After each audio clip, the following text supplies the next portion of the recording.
Hello, everyone. This is Dr. Ron Henning-Hockey, and I'm pleased to introduce Dr. Dustin Moffat up in Hays, Kansas, the Riordan Clinic up there. And Dustin has a strong interest in sports rehabilitation, and I was going to just kind of briefly go through with him where that came from and how it might find application around the country. So, Dustin, welcome. All right, thank you. So I'll just kind of take the lead here on the sports rehabilitation.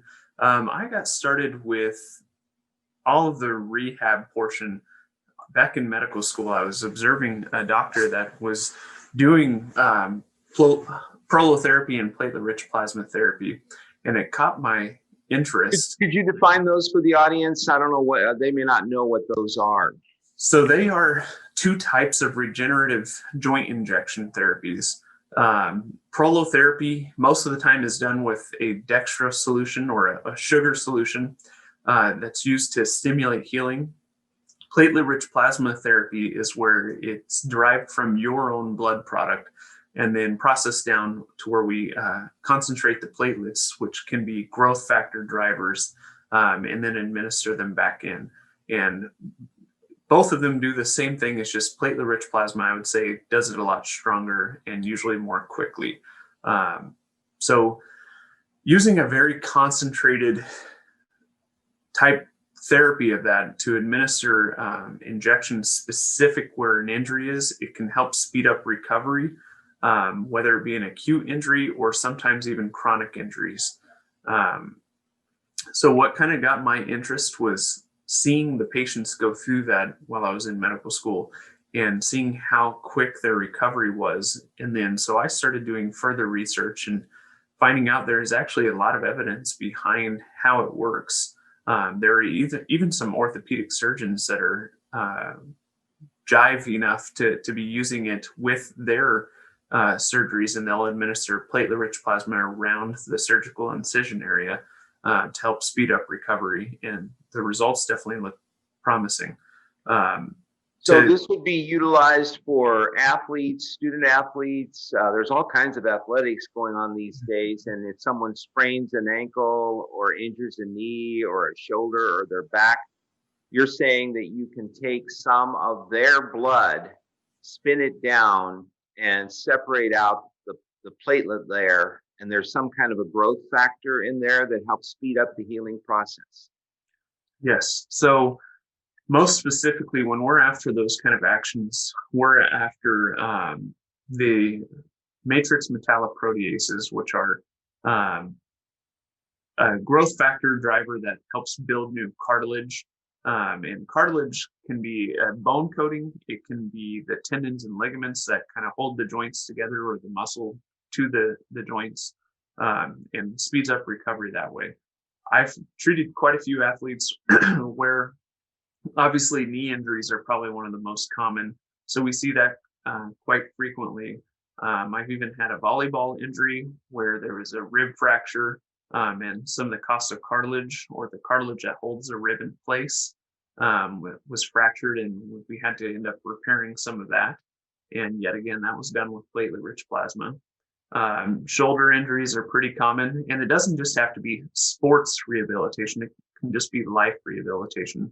So around here, we see a lot of farmers and oilmen and everybody that gets injured on the job, or even if they're self-employed, and they're still able to go back and do their typical routine. Granted, for the first couple of weeks, we like to kind of see it take easy, but it is a very effective therapy.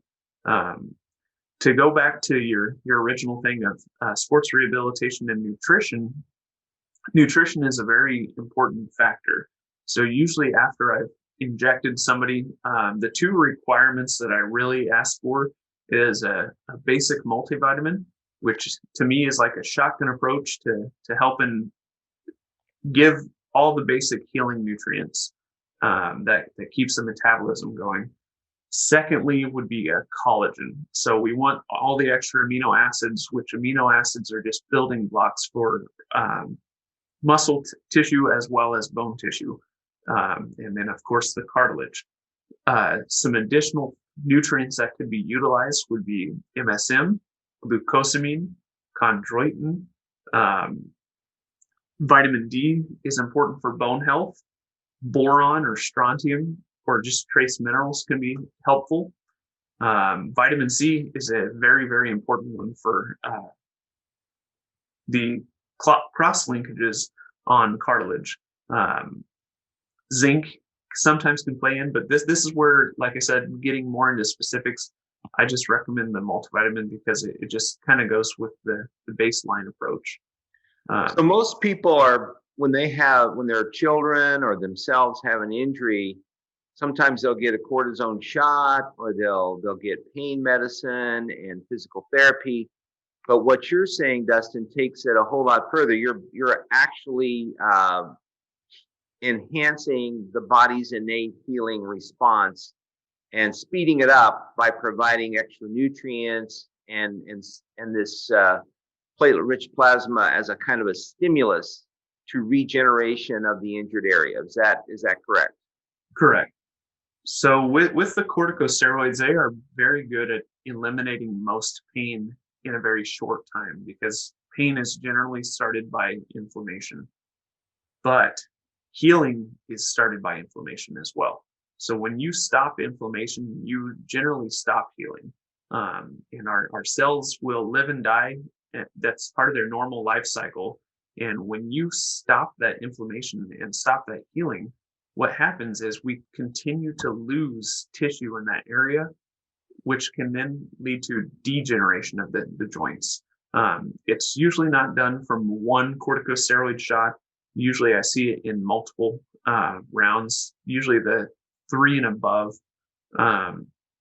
but it can still occur. So I tend to not recommend corticosteroid shots unless you've just got this massively hot, swollen joint that the inflammation is way too extreme, and that can lead to the bone breaking down. But that honestly is quite the rare occasion. So once again, just to summarize, you're taking an acutely injured or maybe even a chronically injured joint, and it doesn't matter whether it's a young person, a middle-aged person, or an old person, but you're using what I'm going to just refer to as good inflammation, a controlled inflammatory process in order to help it heal, rather than just trying to stop the pain of inflammation in order for them to get by. You're wanting to actually accelerate the healing process with these relatively new approaches to injury. Is that a pretty good summary? Yeah, we're trying to start an inflammatory cascade, especially in chronic injuries. A lot of the times, what has happened is you get this low-grade inflammation, but it's really not enough to mark healing. So that's why you just get stuck in this chronic pain cycle. In an acute injury, sometimes after we've been injured, somebody will take ibuprofen or some aspirin or maybe even Tylenol, and those are anti-inflammatories too. So I don't recommend patients to take ibuprofen or aspirin at all unless they absolutely need it. I don't think those really should be over-the-counter medications. But we are trying to start a controlled injury to start the wound healing cycle. So Dustin, where are you located, and how can people get a hold of you? We are at Hays, Kansas location for Riordan. Our number is 785-628-3215. Okay, well, I think it's great, and I think this is probably going to open some eyes, in terms of a new way of promoting a better healing process for either sports injuries or on the job injuries, or just the degeneration that goes along with aging. So thank you very much, and we hope to have you back again, and we'll talk more about this later. Thank you. Thank you.